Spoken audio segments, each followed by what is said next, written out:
السلام عليكم ورحمة الله وبركاته. الحمد لله القوي الغالب الولي الطالب الباعث الوارث المانح السالب عالم الكائن والبائن والزائل والذاهب يسبحه الآفل والمائل والطالع والغارب ويوحده الناطق والصامت والجامد والذائب.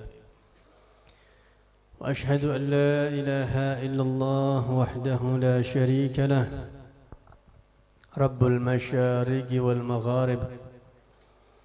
وأشهد أن سيدنا محمدا عبده ورسوله المبعوث إلى سائر الأعاجم والأعارب صلى الله عليه وسلم وعلى آله وأصحابه أولي المآثر والمناقب صلاة وسلاما دائمين متلازمين يأتي قائلهما يوم القيامة غير خائب. أما بعد فقال عز من قائل في محكم تنزيله وهو أصدق القائلين وعلمك ما لم تكن تعلم وكان فضل الله عليك عظيما. وقال رسول الله صلى الله عليه وآله وصحبه وسلم إنما أنا رحمة مهدة. ولله در الإمام محمد بن سعيد البوصيري حيث يقول في بردته فمبلغ العلم فيه أنه بشر وأنه خير خلق الله كلهم.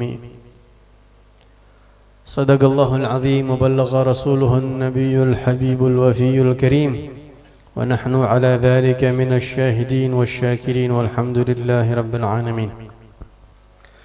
Yang kita hormati, yang kita muliakan, yang Allah wajibkan kita untuk mencintai mereka, yaitu para ahlu baiti Rasulullah, para habaib, para dzurriyyat Rasulullah sallallahu alaihi wasallam yang malam ini hadir banyak bersama kita.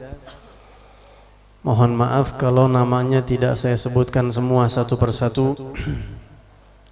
Yang saya tidak sebutkan bukan berarti tidak saya hormati. Mudah-mudahan semuanya dipanjangkan umur oleh Allah Subhanahu wa taala.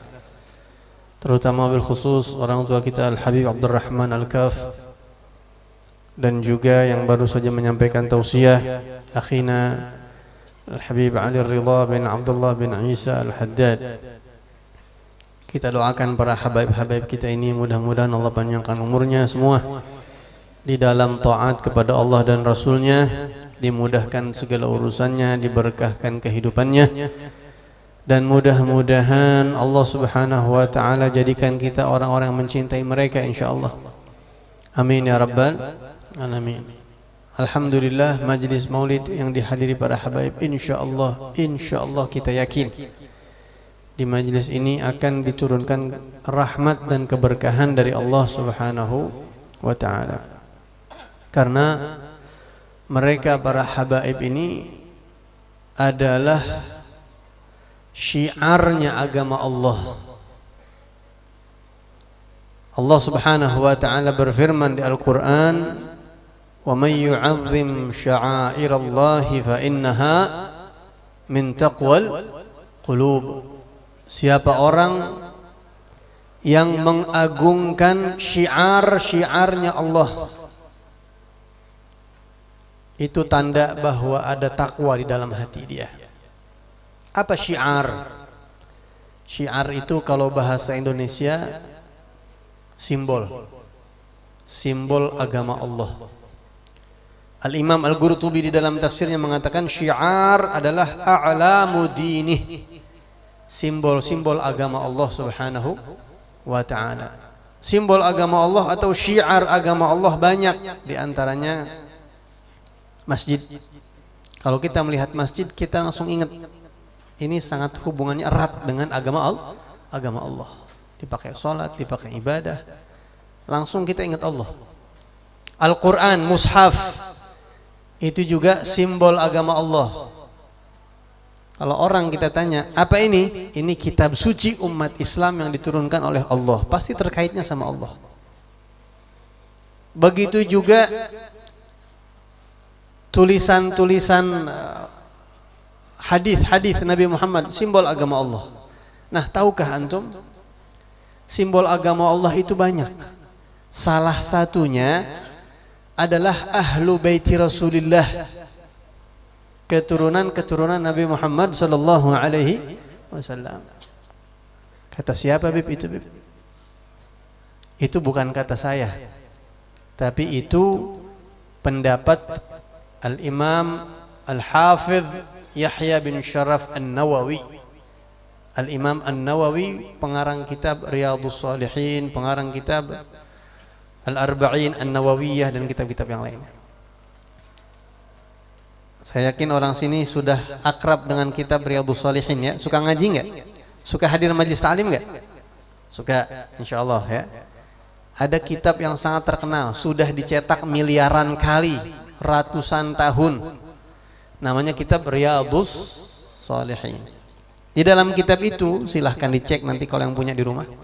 Al-Imam An-Nawawi menjelaskan satu bab khusus, bab ikram ahli baiti Rasulullah. Kurang lebih bab yang menjelaskan anjuran untuk menghormati atau tauqir, memuliakan keluarga Nabi Muhammad sallallahu alaihi wasallam. Di situ beliau menjelaskan ayat wa may yu'azzim sya'airallah fa innaha min taqwal qulub. Siapa orang yang mengagungkan simbol agama Allah, itu tanda ada ketakwaan dalam hatinya.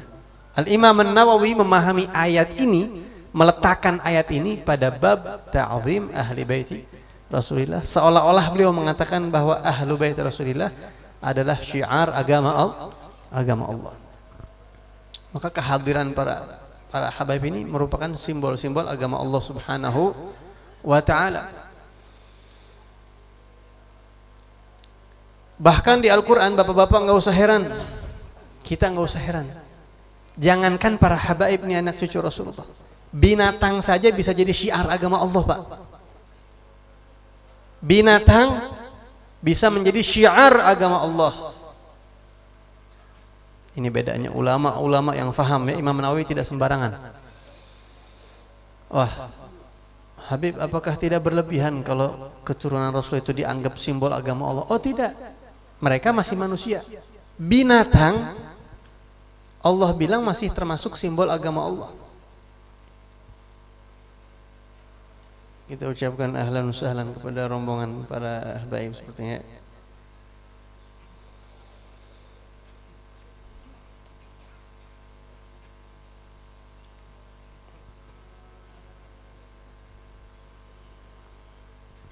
Allah Subhanahu wa ta'ala berfirman di Al-Quran, wal budna ja'alnaha lakum min sya'airillah.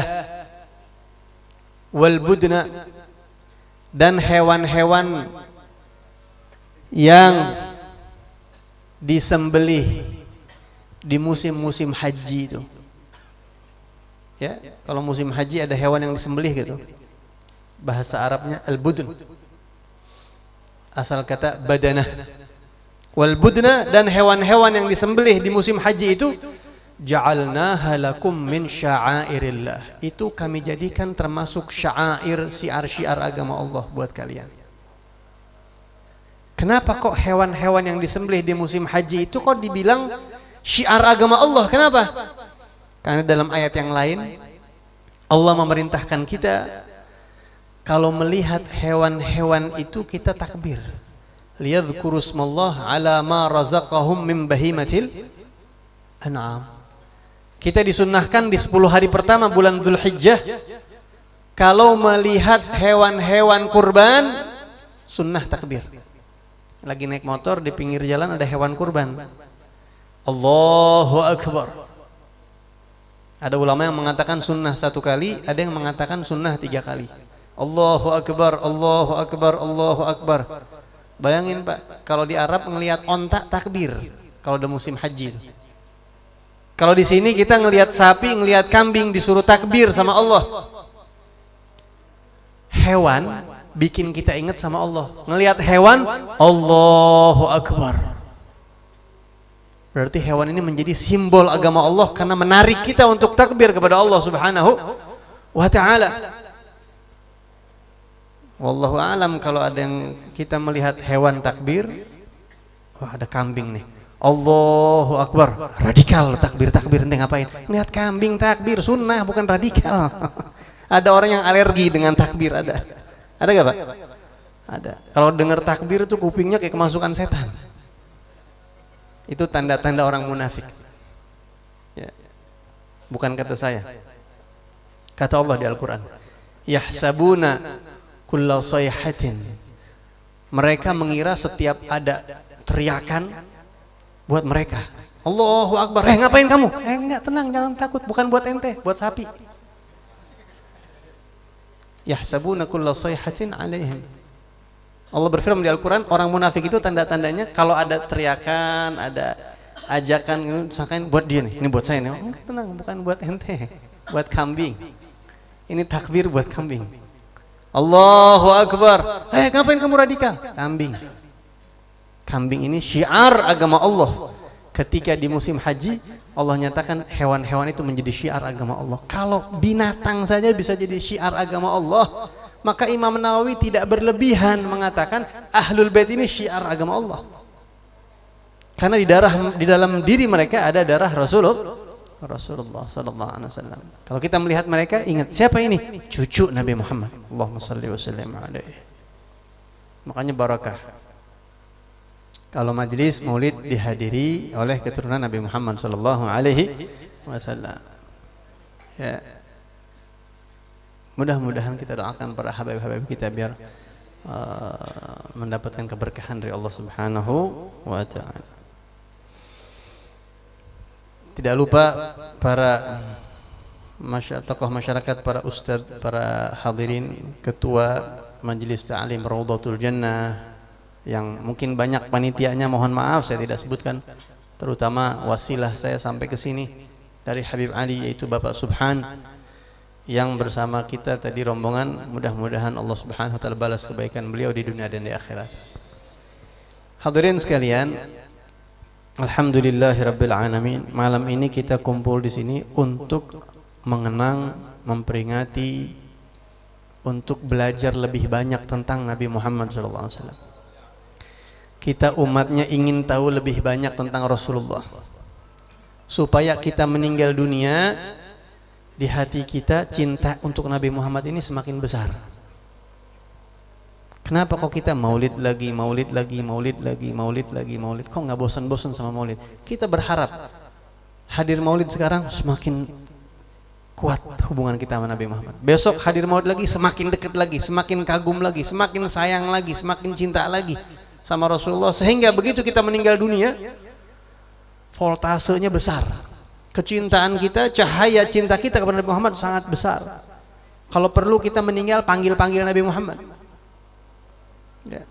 La ilaha illallah Muhammadur Rasulullah, ya Sayyidi ya Rasulullah, ya Ahmad, ya Muhammad. Seperti Al-Imam Al-Habib Abdullah bin Alwi Al-Haddad, akhir hayatnya beliau memanggil ya Ahmad, ya Muhammad, ya Ahmad, ya Muhammad, dipanggil-panggil Rasulullah. Dan tidak sedikit orang-orang yang saat meninggal dunia dijemput oleh Nabi Muhammad SAW. Karena semakin hari semakin besar cintanya sama Rasulullah. Semakin besar, semakin besar, semakin besar. Begitu meninggal dunia datang Rasulullah. Ya Allah, ini cita-citanya orang-orang soleh, hadirin sekalian. Saat meninggal didatengin sama Nabi, dijemput sama Nabi. Dan itu wa ma dzalika 'ala Allahi bi'aziz, buat Allah itu enggak susah, gampang. Menghadirkan ruhaniyahnya Nabi Muhammad sallallahu alaihi wasallam di saat detik-detik meninggal dunia. Dan sudah banyak orang-orang yang seperti itu. Sudah banyak orang-orang yang merasakan seperti itu. Mudah-mudahan kita termasuk insyaallah. Makanya dibacakan maulid Nabi, dilantunkan sholawat, ada kenikmatan tersendiri. Tadi kita mendengar munsyid kita, pelantun qasidah kita, sebelum doa melantunkan kutipan qasidah dari Maulid Ad-Daibai. Salatullahi ma lahat kawakib ala hamad khairi man rakiban najaib. Itu indahnya luar biasa. Indahnya luar biasa. Nikmat banget ya Pak ya. Saya baca itu puluhan mungkin ratusan kali, tapi nggak tahu setiap dibacain tuh kok enak banget. Nggak bosan. Ini salah satu karamahnya para wali yang menyusun kitab maulid. Ada kesamaan dengan Al-Quran. Al-Quran itu dibaca ribuan kali nggak bakal bosan. Kita baca Yasin ribuan kali, bosan nggak kira-kira? Nggak. Coba kalau kita dengerin lagu 1000 kali, bosan nggak Pak? Enak Pak. Ya. Enak, jengkel gitu. Pertama enak, 2 kali, 3 kali, 10 kali, 20 kali, lama-lama mulai bosan dengan enak, ganti, tinggal. Tapi subhanallah Al-Quran ya, enggak pernah ada kerasa bosan. Dan karomah para wali itu mereka memiliki kesamaan dengan Al-Quran, dengan Rasulullah SAW, karena mereka pewarisnya Rasulullah SAW. Dibacakan maulid itu enggak bosan-bosan. Jadi kita lihat di dalam Maulid Ad-Daibai yang dibacakan sangat luar biasa indah. Berharap mudah-mudahan kita meninggal dunia disambut oleh Rasulullah sallallahu alaihi wasallam. Amin ya rabbal alamin. Di situ tadi dibacakan Salatullahi ma lahat kawakib ala ahmad khairi man rakiban najaib hada hadis sura bismil habaib fahazza sukru a'tafar rakaib. Itu qasidah menjelaskan tentang orang-orang dulu itu, bapak-bapak sekalian, kalau melakukan perjalanan, mereka belum ada mobil dulu. Jadi kalau jalan naik apa? Unta. Mau ziarah ke makam Nabi Muhammad dulu naik unta. Bahkan orang-orang dulu mereka memiliki kebiasaan kalau sudah bulan Rajab mereka ziarah ke Madinah, berangkat ke Madinah. Ada orang-orang yang memiliki kebiasaan-kebiasaan seperti itu. Dan zaman dulu melakukan perjalanan itu, Masya Allah mereka naik unta. Dan naik unta itu perjalanan berhari-hari, berpekan-pekan, bahkan berbulan-bulan. Perjalanan yang lama Pak. Kalau kita sekarang enak naik pesawat. Ke Saudi Arabia naik pesawat 11 jam, 10 jam sampai. Ya, pakai AC, ada pramugari, mau makan apa Bapak? Ada hiburannya. Makanya derajat orang dulu sama orang sekarang beda Pak. Hajinya orang dulu pahalanya besar, nggak kayak sekarang. Nah dulu itu mujahadah perjalanan ke Madinah itu naik unta, lewatin padang pasir, siang panas malam dingin, perjalanan jenuh. Onta nggak ada musiknya, jadi mau dengerin musik gimana? Kalau kita kalau jenuh-jenuh dengerin gosidah enak. Nah orang dulu ada yang namanya hadi. Hadi itu apa? Hadi itu orang yang memang punya keahlian untuk melantunkan syair-syair supaya unta-unta ini semangat berjalan dan meringankan beban perjalanan. Kalau kayak kita sekarang ada ngedengar qasidah gitu ya. Hada hadis surah bismil habaib fahazza sukru a'tafar rakaib. Hada hadis surah. Orang-orang yang berjalan di malam hari supaya semangat, supaya enak. Hada, mereka melantunkan hadu, apa lantunan-lantunan syair-syair. Mereka pakai hadroh. Kalau sekarang ini pakai hadroh, pakai dufuf. Dung tak tak tak tak tak dung tak tak tak. Jadi suara gendang itu membuat onta semangat jalan. Ini jarang orang, mungkin kita di sini nggak ada onta ya Pak ya. Jadi kan semangat itu beda. Jadi orang-orang dulu itu kalau onta mau jalan pelan tinggal disetting. Gendangnya gendang yang slow. Ting tek tek tek tek tek ding tek tek tek. Itu ontanya jalan pelan. Tapi kalau dung tek tek dung tek tek tek tek itu ontanya cepat jalannya. Begitu benar. Itu zaman dulu. Kalau zaman sekarang nggak usah repot-repot. Pakein headset ontanya langsung. Nah, stylein itu. Tinggal di setting. Kalau zaman sekarang udah semuanya serba mudah, teknologi. Artinya onta ini punya kelebihan di antara binatang-binatang yang lain. Afala yanzuruna ilal ibili Kaifa khuliqat? Onta itu bisa mengikuti irama. Ada jiwa seninya. Nggak usah onta apa, anak kecil kalau dengerin lagu-lagu deng tek tek deng tek, dia pasti joget-joget tuh, anak kecil tuh. Padahal dia nggak ngerti apa itu gendang, nggak ngerti irama, tapi dia enak. Makanya Imam Ghazali mengatakan orang yang tidak punya jiwa seni itu jiwanya rusak, nggak suka keindahan. Terlepas dari hukum seni, hukum main musik itu, artinya ini memang sudah ada sejak dulu. Rasulullah pun punya orang khusus untuk melantunkan hadu tersebut. Ada disebutkan dalam kitab Tarikhul Hawadithul Ahwal Nabawi, ada orang-orang itu. Jadi kalau melakukan perjalanan supaya enteng. Hada hadis surah bismil habaib. Nah ini mereka melantunkan pakai nama Rasulullah, nama kekasihnya. Ya Rasulullah, karena kita mau pergi berangkat menuju makam Nabi Muhammad. Jadi hadunya pun, lantunan-lantunnya pun tentang Rasulullah, biar supaya ringan, ayo terus jalan, supaya beratnya perjalanan ini tidak terlalu terasa. Sehingga apa yang terjadi? Fahazza sukru, apa sukur artinya? Sukur itu artinya mabuk. Ini saya sebenarnya tadi nggak mau ceramah tentang ini, mau ceramah yang bahas ini, bahas itu, tapi ngedenger munsyid membawakan itu tadi, kebawa saya.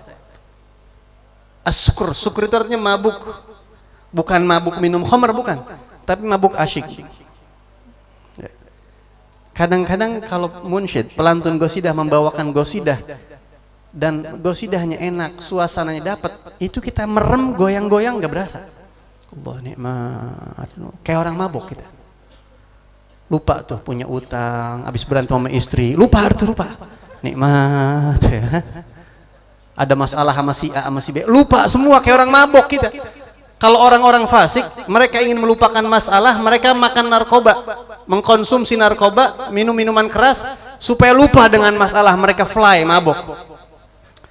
Sampai mana tadi, Pak? Mabuk. Ana sebenarnya ingat, cuma ngetes saja. Ana ingat sebenarnya. Ahlan sahlan, kita kedatangan Habib Abdurrahman Al-Mahdhara, jadi saya nggak berani duduk nih Habib walafu. Orang tua beliau, jangan. Jadi fahazza sukru, mabuk cinta itu, hazza yahuzzu, menggetarkan a'tafar rakaib, kaki-kaki atau tangan onta-onta atau binatang-binatang yang menjadi tunggangan itu. Jadi mereka semangat, menggerakkan untuk jalan membawa para peziarah-peziarah ini karena mabuk cinta. Ontanya ini mabuk cinta sama Nabi Muhammad karena disebut Ismul Habaib. Sang onta pun menggerakkan kakinya buat ziarah ke makam Rasul dengan semangat. Ini yang tergerak, yang mabuk cinta bukan orangnya, unta yang dipakai untuk mengantarkan para muhibbin ziarah ke makam Rasulullah. Tahu dari mana, Bib? Tahu dari mana kalau ya diangkat aja, diangkat. Ada iklan sebentar ya.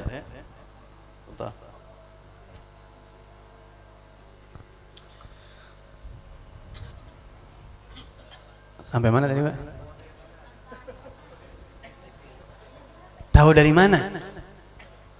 Tahu dari mana antum kalau unta-unta itu bergetar, tergerak semangat ziarah, mengantarkan para peziarah ke makam Rasulullah?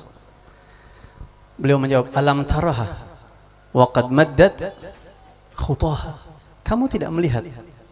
Apakah kamu tidak memperhatikan unta-unta itu menjulurkan lebih semangat lagi khutaha, langkahnya lebih cepat lagi ketika dibawakan nama-nama Rasulullah. Alam taraha wa qad maddat khutaha. Itu bukti dalil yang pertama. Dari mana lagi buktinya kalau unta-unta ini semangat disebut nama Rasulullah?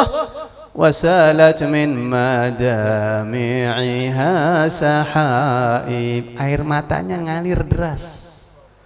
Unta-unta itu meneteskan air mata ketika disebut nama Rasulullah SAW. Dan mereka semangat, mereka mendapatkan kehormatan, dijadikan tunggangan untuk mengantarkan peziarah ke makamnya Rasulullah. Allah. Fahim taraban kama hamat wa illa fa innaka fi tariqil hubbi kadhib. Fahim tarab. Kamu pun harus seperti itu kalau nyita sama Nabi Muhammad. Kamu pun harus asyik, hanyut sama Rasulullah. Kama hamat, sebagaimana onta itu asyik. Hama yahimu tuh kayak orang nggak tahu apa-apa, udah kayak orang apa tuh? Haim, pokoknya udah Rasulullah terus jalan terus, nggak ngeliat apa-apa. Kalau kamu punya rasa cinta sama Nabi Muhammad, fahim, maka kamu pun harus haim seperti onta tersebut, harus asyik seperti onta tersebut. Kama hamat, sebagaimana onta tersebut. Toroban, karena bahagia sama Rasulullah. Wa illa, kalau kamu nggak bisa seperti itu, fa innaka fi tariqil hubbi kadzib. Ente bohong cinta sama Nabi Muhammad ente. Lebih baik onta itu daripada ente. Makanya bulan Maulid ini kita ditengoklah saya, sambunglah tali saya ini walaupun hanya lewat mimpi ya Rasulullah, datang. Begitu mereka para ulama. Kita diajarkan lewat Maulid ini untuk meniru para ulama dalam kecintaan mereka kepada Rasulullah. Kadang-kadang kita tidak sadar kita sudah terlalu jauh sama Nabi Muhammad. Jangankan cinta dan rindu sama Rasulullah, kenal aja kadang-kadang umat Islam sudah jauh. Umat ya. Saat ini Pak, banyak orang-orang yang ingin menjauhkan umat Islam dari nabinya. Tanpa kita sadari. Dikenalkan idola-idola baru. Ya. Dikasih tahu hal-hal menarik, udah lupain Nabi Muhammad. Nggak usah kenal Nabi Muhammad. Kadang-kadang kita dibuat seperti itu. Maka para ulama punya inisiatif bagaimana supaya umat Islam tetap terprotek, umat Islam tetap terjaga, supaya mereka tetap kenal sama Rasulullah, konsentrasi sama Rasulullah, tetap mereka punya hubungan sama Rasulullah, tambah kenal sama Nabi Muhammad. Dipaksa adain Maulid. Maulid ini penghubung, jembatan, perantara, media, kendaraan yang mengantarkan kita supaya kita jangan sampai lupa sama Rasulullah SAW. Karena yang ingat sama kita nanti di hari kiamat Rasulullah. Yang kita butuhkan nanti di hari kiamat Rasulullah SAW. Tadi Habib Ali membawakan kisah yang luar biasa kalau kita fahami tadi itu. Ada satu orang berdoa, tadi beliau katakan, ada satu orang berdoa ziarah ke makam Rasulullah dan berdoa menghadap ke makam Nabi, otomatis membelakangi kiblat. Kalau kita ziarah ke makam Rasulullah, terus kita ngucap salam sama Nabi Muhammad dan kita tawasul sama Rasulullah, maka kiblat itu ada di belakang kita. Mihrab itu ada di belakang kita. Dan sampai sekarang pun masih ada orang-orang yang belum move on kalau kata anak muda. Ente jangan belakangin kiblat. Kalau doa madhab kiblat. Kan begitu tuh. Kita disuruh saat kita bertawasul mengucap salam kepada Nabi, ada orang-orang yang belum faham. Mereka ini bukannya mereka orang-orang yang belum faham, tidak mengerti. Al jahil yu'allam kata Imam Haddad. Orang bodoh diajarin. Mereka karena tidak faham. Misalnya di depan kita makam Rasulullah, kita mengucap assalamualaikum ayyuhan nabi wa rahmatullahi wabarakatuh. Allahumma inni as'aluka wa atawajjahu ilaika binabiyyika Muhammad SAW. Ya Allah, saya datang kepadamu menghadap lewat pintu Nabi Muhammad SAW. Ya Rasulullah, saya punya hajat ini sampaikan kepada Allah. Allahumma syafi'hu fiyya. Ya Allah, apa yang Nabi Muhammad nanti sampaikan hajat saya tolong terima. Kiblat di belakang kita Ka'bah. Orang yang tidak faham bilang kalau doa madhab Ka'bah. Jangan madhab Nabi Muhammad. Gitu ya. Tapi tadi jawaban orang soleh tadi luar biasa. Al-Ka'bah qiblatus shalah. Ka'bah itu wajib kita menghadap Ka'bah saat sholat. Itu yang wajib. Kiblat kita saat sholat adalah Ka'bah. Kalau orang doa wajib madhab kiblat terus repot Pak. Ini kita tadi baca doa Maulid, ini mesti madhab kiblat semua kita nih. Kiblat kemana di sini kiblat? Sono, ayo bapak-bapak kita doa semuanya, amin. Madhab sono semua. Kan repot begitu. Ya, ada orang sakit di rumahnya, kita jenguk. Ya Allah, mudah-mudahan kamu cepat sehat ya. Doakan, kita doakan. Kiblat kemana kiblat? Dia berubah lut lagi sakit-sakit berubah kiblat, kan repot. Enggak wajib. Yang wajib madhab kiblat Ka'bah itu madhab ke Ka'bah hanya saat sholat. Kalau saat doa boleh madhab Ka'bah, enggak juga enggak apa-apa, bukan kewajiban. Kiblat doa kemana? Langit. Kalau kiblat sholat ke Ka'bah, kalau kiblat doa ke langit. Siapa yang bilang? Siapa yang bilang kiblatnya doa ke langit? Allah dan Rasul yang menjelaskan. Ya, di dalam Al-Qur'an Allah Subhanahu wa taala berfirman, "Wa fis sama'i rizqukum wa ma tu'adun." Rizki buat kalian dan apa yang Allah janjikan buat kalian turunnya dari langit. Jadi Allah itu banyak menurunkan sesuatu dan menurunkan rizki.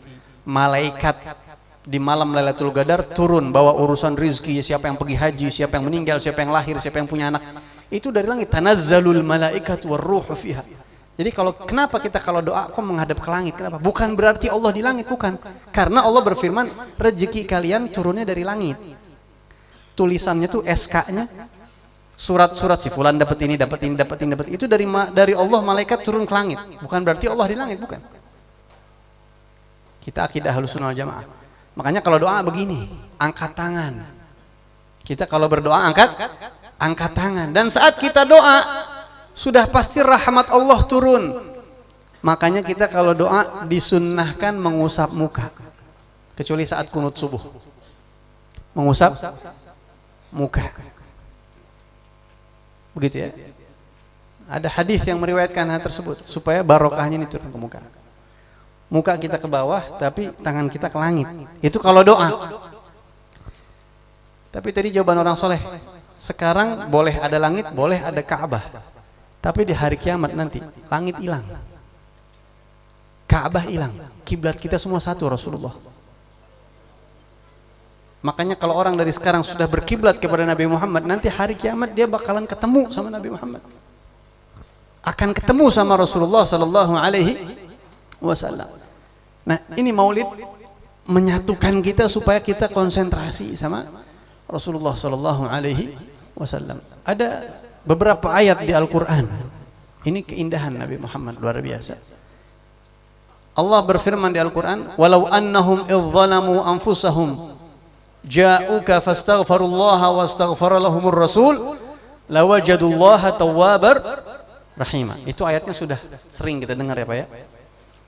Ada juga ayat yang mirip-mirip sama itu.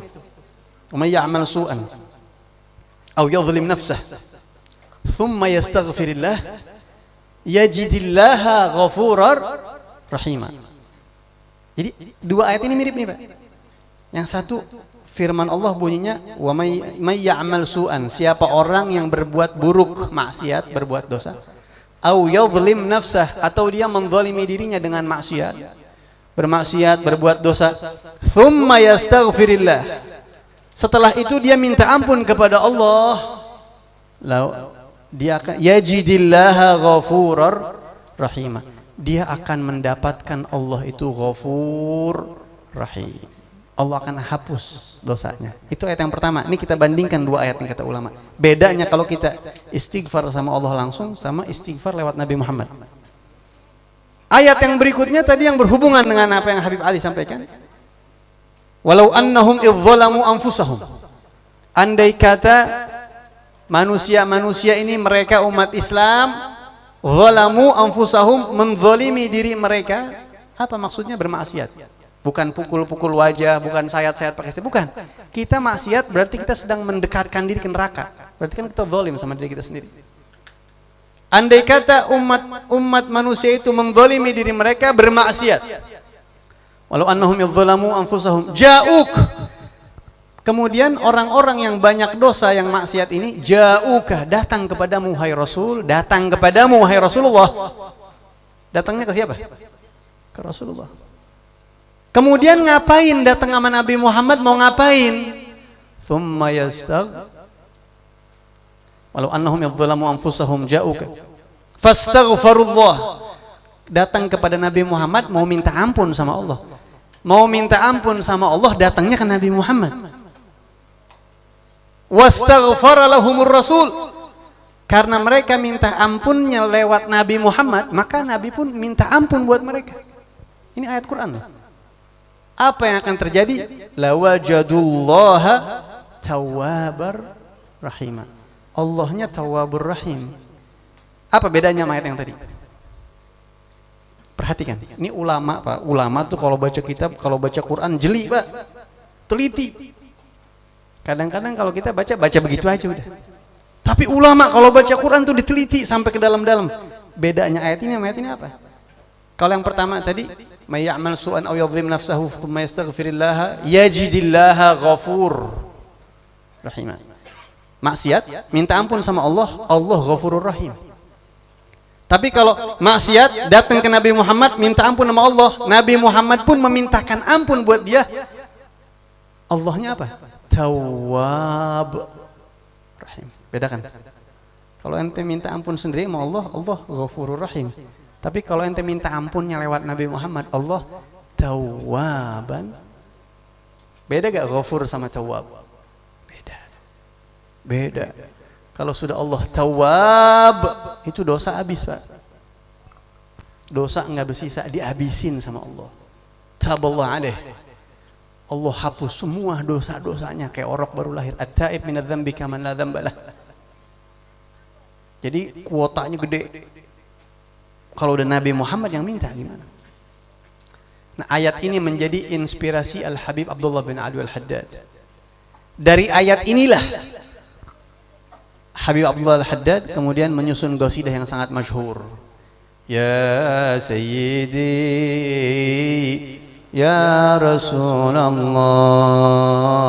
Ya man lahul jah indallah Innal musiina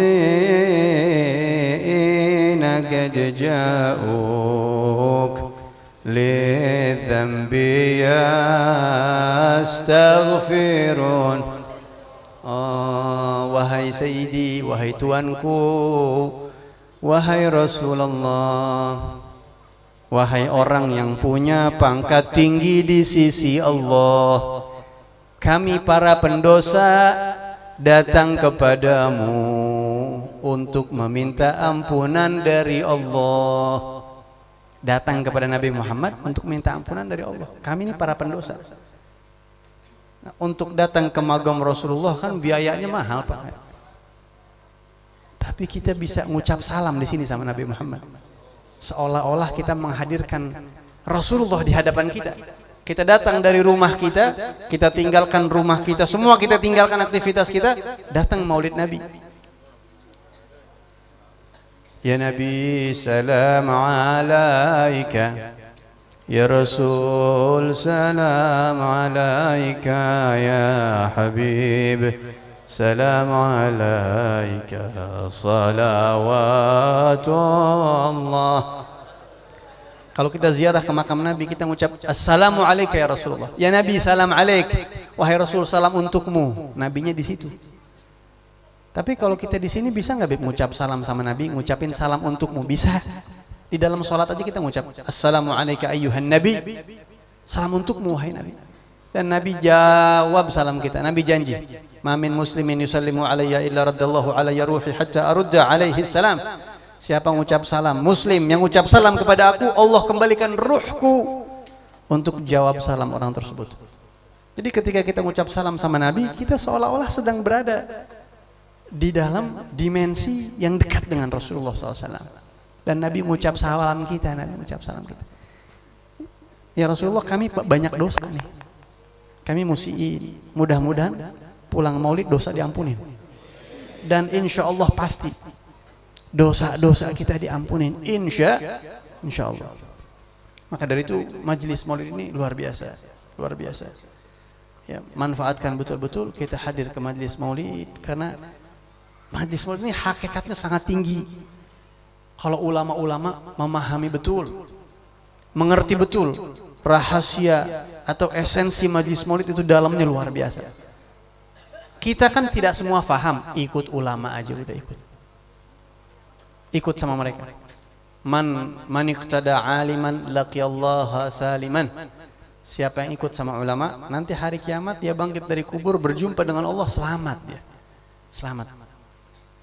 Mudah-mudahan kita semuanya husnul khatimah sebab cinta kepada Nabi Muhammad sallallahu alaihi wasallam. Terakhir sebagai penutup, hadirin sekalian, sebagai penutup saya ingin menutup dengan satu kisah. Kisah ini disebutkan di dalam kitab Sahih Al-Bukhari, kitab Sahih Al-Bukhari. kitab yang paling akurat di kolong langit setelah Al-Quran. Di dalam Kitabul Maghazi kalau tidak salah, di juz ketiga, Al-Imam Al-Bukhari meriwayatkan sebuah kisah. Dan ini terjadi pada Rasulullah SAW. Pada tahun kelima setelah hijrahnya Rasulullah. Kurang lebih umur Nabi Muhammad 58 tahun.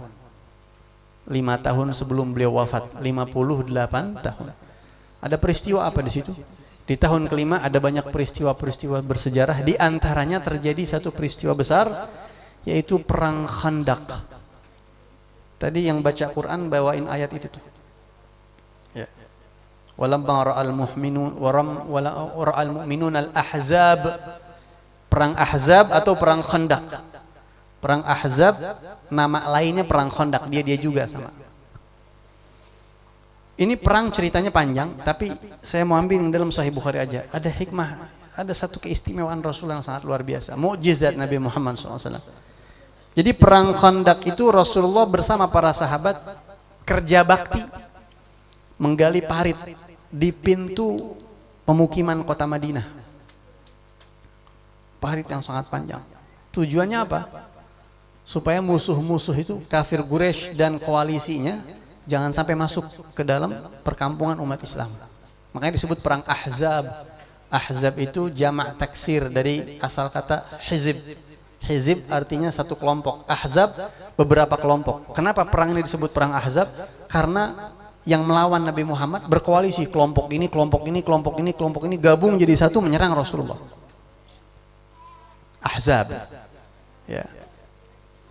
Di Jakarta Timur, di Jakarta ada masjid namanya Masjid Al-Ahzab. Ini saya bertanya-tanya, ini yang menamakan Masjid Al-Ahzab ngerti sejarah apa enggak nih ngeri? Mungkin asal-asalan dia buka di Al-Quran ada Al-Ahzab, oh udah nih nama cakep nih. Padahal Al-Ahzab artinya apa? Kumpulan koalisi musuhnya Nabi Muhammad. Walamma ra'al mu'minuna al-ahzab qalu hadza ma wa'adana Allahu wa rasuluh. Makanya jangan asal-asalan Pak ya, ngasih nama jangan asal-asalan, minta sama habaib, sama ulama, minta. Ada orang enggak ngerti. Namanya siapa? Sulahfah. Bagus kan namanya Sulahfah. Sulahfah itu artinya kura-kura. Oh mana, Masya Allah, namanya cakep amat. Kalau kita yang tahu bahasa Arab ketawa.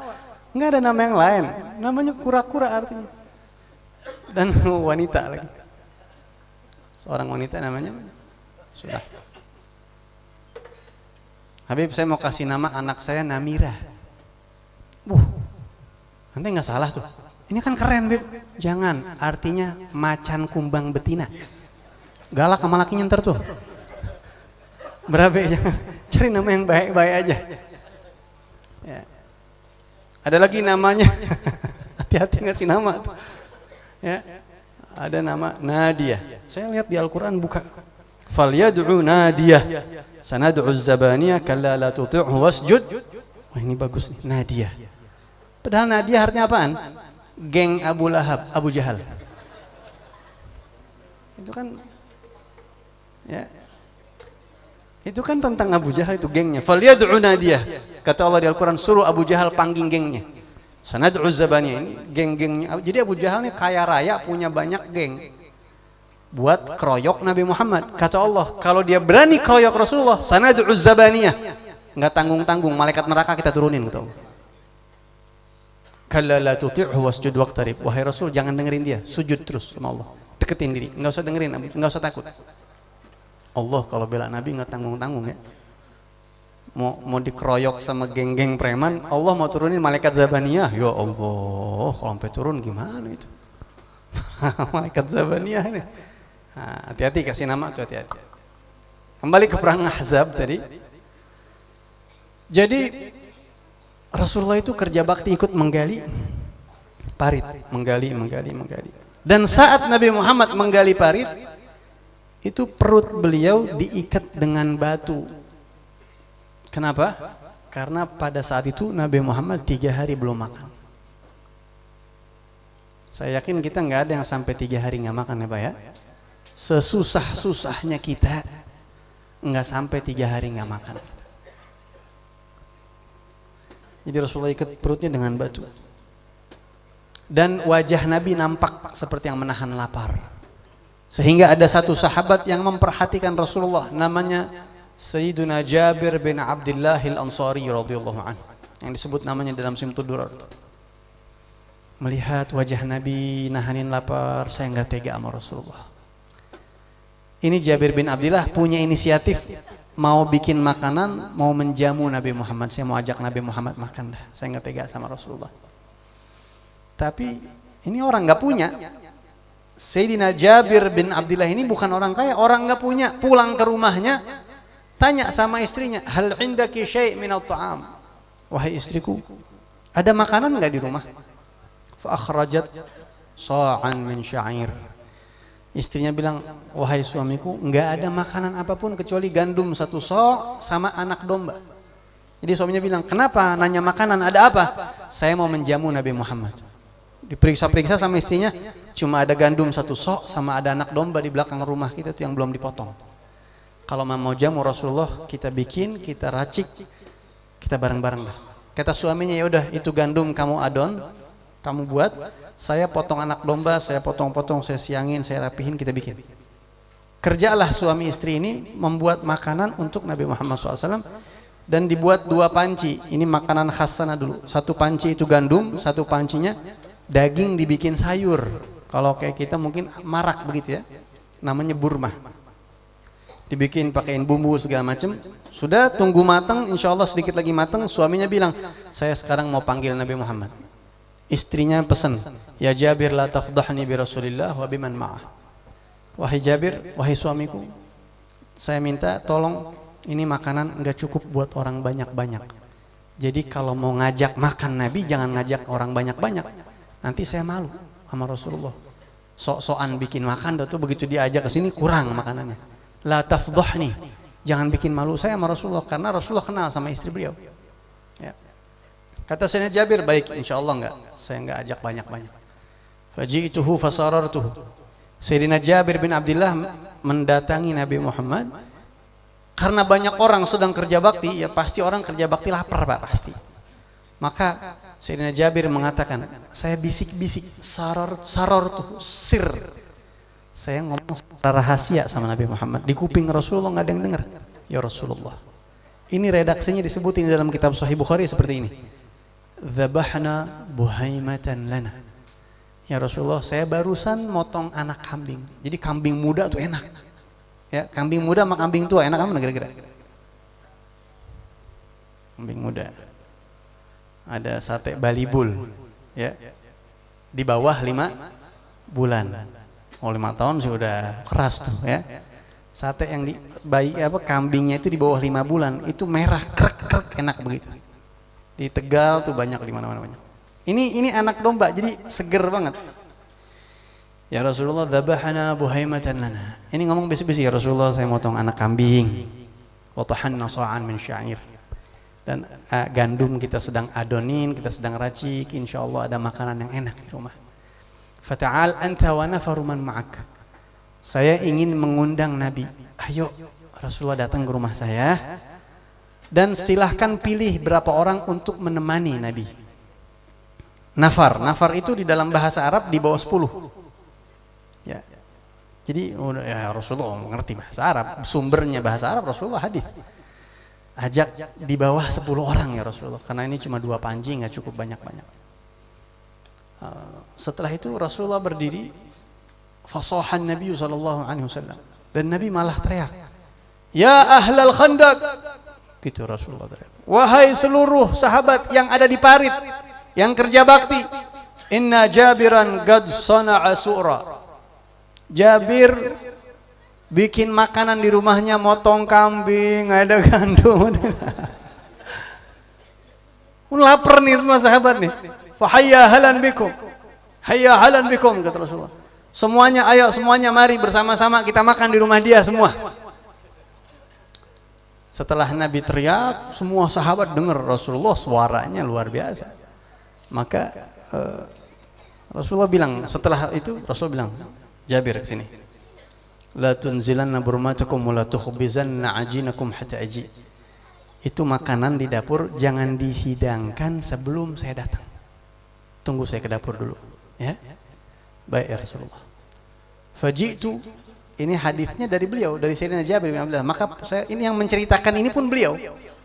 Faji'tu, maka saya datang ke rumah, saya pulang kembali ke rumah saya. Soalnya keluar tadi mau ngabarin Nabi Muhammad, mau ngundang Rasulullah makan yuk gitu. Pulang lagi. Wa ja'a Rasulullah yaqdumun nas, dan Rasulullah pun jalan menggiring orang-orang para sahabat semua. Sayyidina Jabir masuk ke rumah duluan. Istrinya dari dalam rumah melihat Rasulullah banyak sahabat dibawa sama Nabi sebanyak-banyaknya. Dilihat kaget ini Sayyidina Jabir, istrinya kaget. Dan di hadisnya itu di dalam Sahih Bukhari, ini hadisnya ada beberapa riwayat. Istrinya Sayyidina Jabir tuh sempat ngomel sama Sayyidina Jabir bin Abdullah. Sempat marah, ya marah kesal begitu. Waihak. Kalau bahasa Arab itu waihak. Waihak itu apa? Ungkapan untuk kesal gitu. Kesal, mengungkapkan kekesalan. Kalau orang Jakarta, orang Betawi bilangnya, lu lagu apa sih? Gua udah bilang jangan banyak-banyak. Kenapa ya begitu? Kayak begitu, waihak begitu. Bika wa bika ya Jabir. Emang dasar kamu begini, susah dibilangin. Udah dibilangin jangan banyak-banyak begitu. Emang dasar sifat kamu nih. Maka Sayyidina Jabir mengatakan, "Qad fa'altu alladhi qulti." Ente jangan marah-marah dulu. Ana udah bilang sama Nabi, ana sudah lakukan perintah kamu. Saya sudah lakukan perintah kamu. Saya bisik-bisik di kuping Nabi. Cuma Nabinya yang teriak, yang ngajak Nabi Muhammad, bukan saya. Gitu. Dan enggak usah khawatir, ada sinyal baik dari Rasulullah ya, karena Rasulullah mengatakan Rasulullah akan ke dapur, makanan jangan dihidangin dulu. Ini sinyal baik dari Rasulullah. Udah semuanya sahabat-sahabat kumpul, maka Rasulullah SAW masuk ke rumahnya Sayyidina Jabir bin Abdullah. Saya waktu baca meriwayatkan hadis ini, kebayang nggak betapa beruntungnya rumah Sayyidina Jabir bin Abdullah didatengin sama Rasulullah. Kullu baitin anta sakinuhu laysa muhtajan ila suruji ya Rasulullah. Salamun alaik ya rafi'a syan daraji. Sahabat-sahabat itu kalau menyifati Nabi Muhammad SAW, mata yabdu, kapan kelihatan dahinya, wajahnya Rasulullah SAW, ya, fi dhulami jabinuhu yaluh, maka dia akan bercahaya-cahaya tuh wajahnya Rasulullah, akan bercahaya-cahaya. Misal seperti apa? Seperti lampu yang menyala-nyala, al-mutawaggidi. Dan rumah itu kalau sudah dimasukin sama cahayanya udah luar biasa, berkah itu rumah berkah. Masuk Rasulullah ke rumah Sayyidina Jabir bin Abdullah, kemudian dibawa ke dapur sama Sayyidina Jabir bin Abdullah. Kemudian Rasulullah SAW ditunjukin, ya Rasulullah ini 2 panci, ini 2 wadah, ini gandum dan ini daging ya Rasulullah. Apa kata Sayyidina Jabir? Fa'amada ila burmatina. Rasulullah SAW datang ke panci yang pertama, ke daging atau ke gandum, saya lupa salah satu. Wa basaqa fihi fa basaqa fihi wa barak. Nabi meludahi, diludahin sama Rasulullah SAW. Ya, dan tentunya kita semuanya sudah paham ya, ludahnya Nabi Muhammad SAW. Ludah Rasulullah itu, jangankan ludah Rasulullah, darahnya Rasulullah. Apapun yang ada di tubuh Nabi itu direbut sama sahabat. Sahabat berebut. Rasulullah kalau cukur, sahabat berebutan ambil rambut yang dipotong dari Rasulullah SAW. Dan sampai saat ini masih ada rambutnya Rasulullah. Yang pegang rambut Nabi masih ada sampai saat ini. Dan rambut itu memanjang Pak. Jadi sekarang kita lihat nih, ntar setahun lagi buka, lebih panjang, hidup. Sampai saat ini masih ada. Riwayat-riwayat itu sampai saat ini masih ada. Kalau rambut masih ada. Ya, apalagi yang masih ada dari Rasulullah SAW. Kalau tongkat Nabi Muhammad, cincin Nabi Muhammad jatuh ke sumur di zaman Sayyidina Utsman bin Affan. Kalau tongkat Rasulullah kita tidak tahu. Botol yang menyimpan keringatnya Nabi Muhammad sampai saat ini masih ada di Uni Emirat Arab, di Abu Dhabi. Yang pegang namanya Habib Umar bin Syekh Abu Bakar. Botol, antum pernah dengar riwayat Ummu Sulaim ibunya Sayyidina Anas bin Malik, yang ketika Rasulullah tidur keluar keringat di dahinya Nabi Muhammad SAW dan beliau mengusap dengan kapas, keringat itu diusap dengan kapas, banyak nanti diperas dimasukin ke botol. Dan Rasulullah bangun, ditanya, kamu sedang apa? Madza turidin? Apa yang kamu inginkan di sini wahai Ummu Sulaim? Ummu Sulaim ini ibu sesusuannya Rasulullah, jadi mahram sama Rasulullah. Ibunya Sayyidina Anas bin Malik. Maka kata Ummu Sulaim, ya Rasulullah, kami mengumpulkan keringat engkau. Untuk apa, kata Rasulullah? Ini di luar banyak yang mesen ya Rasulullah. Banyak yang mesen. Jadi kalau ada orang-orang Ansor yang nikah, kamar pengantinnya dipakai keringat ini. Dan juga kalau ada anak kecil kita yang kurang sehat, yang sakit, ditetesin tuh airnya pakai keringat ini, sembuh ya Rasulullah. Wa naj'aluhu fi tibina wa huwa min atyabit tib. Dan saya punya koleksi parfum banyak, tapi nggak ada yang bisa lebih harum dari keringat engkau. Botol itu sampai sekarang masih ada Bapak sekalian. Disimpan rapih di satu ruangan, di satu lemari sama Habib Umar tuh. Habib Nagib bin Syekh Abu Bakar cerita sama saya waktu itu, sama kita. Waktu ana datang ke Abu Dhabi di sana, diajak ke kamar tersebut dan dibuka, ditutup kamarnya, dibuka lemari yang menyimpan botol keringatnya Rasulullah. Begitu dibuka, itu satu ruangan wangi, sampai beliau tuh lemes, sampai lemes. Masih ada 1400 tahun aromanya masih ada. Jadi antum bisa bayangin semua yang ada di dalam tubuh Nabi Muhammad kayak apa. Basyarun lakal basyar, manusia tapi enggak seperti manusia pada umumnya. Kira-kira kalau ada tongkat Nabi Muhammad sekarang mau cium nggak Pak? Mau. Tongkatnya nggak ada Pak. Ada yang lebih hebat dari tongkatnya, darahnya tuh para habaib. Ini darahnya Rasulullah. Lebih dari tongkatnya. Kalau tongkat itu cuma dipegang-pegang doang sama Nabi, ini darahnya. Tapi memang tidak semua orang dikasih mahabbah seperti itu. Nah Rasulullah SAW meludahi itu, panci diludahin sama Nabi. Kemudian kata Sayyidina Jabir, Nabi baraka yubariku, artinya membaca-bacakan sesuatu supaya barokah itu makanan. Cuma beliau mengatakan, saya tidak dengar apa yang dibaca oleh Nabi Muhammad SAW, saya tidak tahu. Dua-duanya diludahin, didoain. Kata Rasulullah, ud'u khabiza faltukhbiz ma'i, panggil. Saya bantu menghidangkan makanan. Nabi Muhammad Pak, ya Allah, Nabi yang menghidangkan makanan Pak, gimana tuh? Buat para sahabat-sahabatnya, dibagi-bagikan para sahabat itu. Beruntung sekali mereka. Mereka tidak sadar mungkin kalau makanan yang mereka makan itu bercampur dengan ludahnya Nabi Muhammad. Makanya Pak, nggak ada yang bisa ngalahin sahabat Nabi itu, nggak ada. Wali sehebat apapun, wali Allah sehebat apapun, itu kalah dengan sahabat Nabi Pak. Sahabat Nabi itu orang yang melihat Nabi Muhammad langsung dan beriman sama Nabi sampai meninggal. Antum bayangkan kalau sekarang ada orang yang bisa mimpi Nabi Muhammad 70 kali, hebat gak Pak? 70 kali mimpi Rasulullah, hebat gak? Hebat kan? Itu baru mimpi Pak, sahabat ngeliat langsung Rasulullah. Saya melihat Nabi Muhammad langsung, Beb, bukan mimpi. Ya goboh, iya, tapi setelah Nabi wafat, sahabat ini langsung melihat Nabi Muhammad. Mereka bahkan ludah Nabi Muhammad bercampur ke dalam tubuh mereka.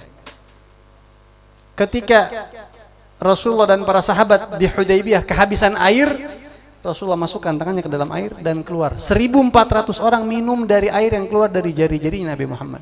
Itu lebih hebat dari Zam-Zam. Kalah air Zam-Zam. Bahkan telaga Al-Kautsar di akhirat nanti kalah sama air yang keluar dari jarinya Rasulullah. Itu paling afdolnya air. Gimana sahabat Nabi nggak beruntung mereka itu? Kira-kira antum pengen nggak minum air yang pernah diludahin sama Nabi Muhammad? Pengen nggak? Gampang. Gampang. Gimana caranya? Gimana caranya? Sampai sekarang di Madinah masih ada sumur-sumur yang pernah diludahi sama Nabi Muhammad. Makanya kalau umroh, kalau bisa cari yang ngerti sejarah. Kalau kita umroh ikut travel kan kadang-kadang cuma ke pasar korma, terus ke ini, ulang hotel gitu. Itu biasa. Saya mau ke sumur yang diludahi Nabi Muhammad. Saya mau ke Ghar As-Sajdah, gua yang pernah Nabi Muhammad sujud di situ karena dapat kabar gembira umatnya asal tidak musyrik masuk surga. Nabi sujud di situ. Di mana tuh guanya? Di mana ininya? Itu tempat-tempat itu sebagian masih asli, Pak, masih asli. Masih asli. Namanya Bi'ir Taflah, bukan satu sumur, ada beberapa sumur yang pernah diludahi sama Nabi Muhammad SAW. Yang tadinya sumur itu airnya enggak enak, setelah diludahi sama Nabi Muhammad, Sara Salsabila, apa tuh? Yang di Qamarun qasidah. Apa wa ainu qatadata khudha dalila, apa tafal, apa tuh? Ada yang Sara Salsabila, apa tuh? Ada yang hafal enggak? Enggak ada yang hafal ya? Itu sumur tadinya nggak enak, diludahin sama Nabi Muhammad. Antum lihat sendiri nanti kalau ke Madinah, airnya tuh bening, seger, dan gak habis-habis. Usapin tuh muka kita, mudah-mudahan nih nanti jadi tanda Nabi Muhammad ngelihat saya ada bekas ludahnya di sini nih. Usapin ke hati kita, ya Allah biar bersih, penyakit-penyakit hati biar hilang semua. Pikiran kita semuanya biar bersih, biar masuk ilmu, biar segala macam. Tangan kita semuanya pakai wudhu, pakai segala macam, biar supaya dimudahkan semuanya urusan-urusan kita. Habib, saya nggak sempet. Habib, saya nggak punya ongkos. Habib, saya susah. Udah gampang. Solusi terakhir, minum air zam-zam. Air zam-zam itu pernah diludahin sama Nabi Muhammad. Rasulullah pernah minum air zam-zam, kemudian dikeluarin lagi dari mulut Nabi Muhammad dan dituangkan ke sumur zam-zam. Sehingga para ulama mengatakan siapa orang yang minum air zam-zam, dia secara nggak langsung dia minum dari sumur yang pernah diludahi sama Rasulullah. Makanya kalau kita minum air zam-zam, Pak, bayangin ada unsur ludah Nabi di situ. Karena itu Rasulullah bersabda, la yatadalla minhu kafir atau munafik. Orang kafir atau orang munafik nggak bakal nyaman minum air zam-zam, nggak bakal kenyang, Pak, nggak bakal kenyang karena ada ludahnya Rasulullah. Dia bakal nggak suka, terus nggak kenyang-kenyang gitu. Kalau kita mau ngetes iman kita ini asli apa enggak, diakuin apa enggak sama Allah, minum air zam-zam sebelum makan, kenyang enggak? Kalau kenyang, mukmin berarti itu. Udah akhirnya dibagiin makanan semuanya. Dan Sahibul Bait ini kembali ke cerita tadi, Sahibul Bait Sayyidina Jabir bin Abdullah mengatakan, wallahi, ini saya nggak lebih-lebihin, Pak. Ini memang di dalam Sahih Bukhari memang ada sumpah, bukan saya lebih-lebihin. Wallahi demi Allah, bukan biar ceramah kelihatan lebih keren gitu, enggak. Memang di dalam redaksi hadisnya itu beliau sumpah, demi Allah, laqad akalu. Mereka yang diundang Nabi Muhammad semuanya makan, hatta tarakuhu wanharahu, sampai semuanya bubar, semua kebagian, nggak ada yang nggak kebagian satu orang pun. Mungkin kita bertanya-tanya, emang berapa orang yang makan? Di situ disebutkan wahum alaf, 1000 orang. 2 panci itu diludahin, didoain, 1000 orang kebagian makan semua itu. Nggak sampai di situ. Wa inna burmatana la taqittu kama hiya wa inna ajinana la yukhbazu kama huwa. Selesai semuanya makan, Sahibul Bait Sayyidina Jabir balik ke dapur ngelihat makanan dua-duanya panci masih penuh.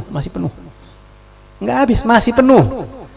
Dan riwayat yang lain mengatakan saya datang lagi ke Rasulullah, itu panci masih penuh ya Rasulullah. Luar biasa, Masya Allah, kata Nabi Muhammad, bagi-bagikan tuh ke tetangga-tetangga kamu, bagi-bagi nama orang yang lain. Fa innan nasa qad asabatuhum maja'ah. Ada orang-orang yang lapar yang belum makan, bagi-bagikan. Itu baru ludahnya Nabi Muhammad. Jadi kalau antum mau hadir, belum rambutnya Rasulullah, tangannya Rasulullah, hatinya Rasulullah, matanya Rasulullah. Ya Allah, nggak habis, Pak. Sampai hari kiamat nggak bakal habis. Kenapa Rasulullah waktu Fathu Mekah pakai ini? Kenapa Nabi Muhammad? Kenapa? Setiap gerak-gerik Nabi penuh makna. 63 tahun semuanya penuh makna. Yang kalau mau diuraikan nggak cukup sampai hari kiamat. Makanya jangan pernah bosan maulid, terus cari tahu tentang Rasulullah, itu nggak akan habis. Mudah-mudahan hari kiamat Allah jumpakan kita dengan Rasulullah. Allah tidak haramkan mata kita untuk memandang wajah beliau, insyaallah. Al-Fatihah. A'udzu billahi minasy syaithanir rajim. Bismillahirrahmanirrahim. Alhamdulillahi rabbil alamin arrahmanir rahim. Maliki yaumiddin. Iyyaka na'budu wa iyyaka nasta'in. Ihdinas siratal mustaqim. Siratal ladzina an'amta 'alaihim ghairil maghdubi 'alaihim waladdallin. Ini yang saya bisa sampaikan. Mohon maaf kalau ada salah-salah kata. Hadani Allah wa iyyakum ajma'in wa 'afa minkum. Assalamualaikum warahmatullahi wabarakatuh.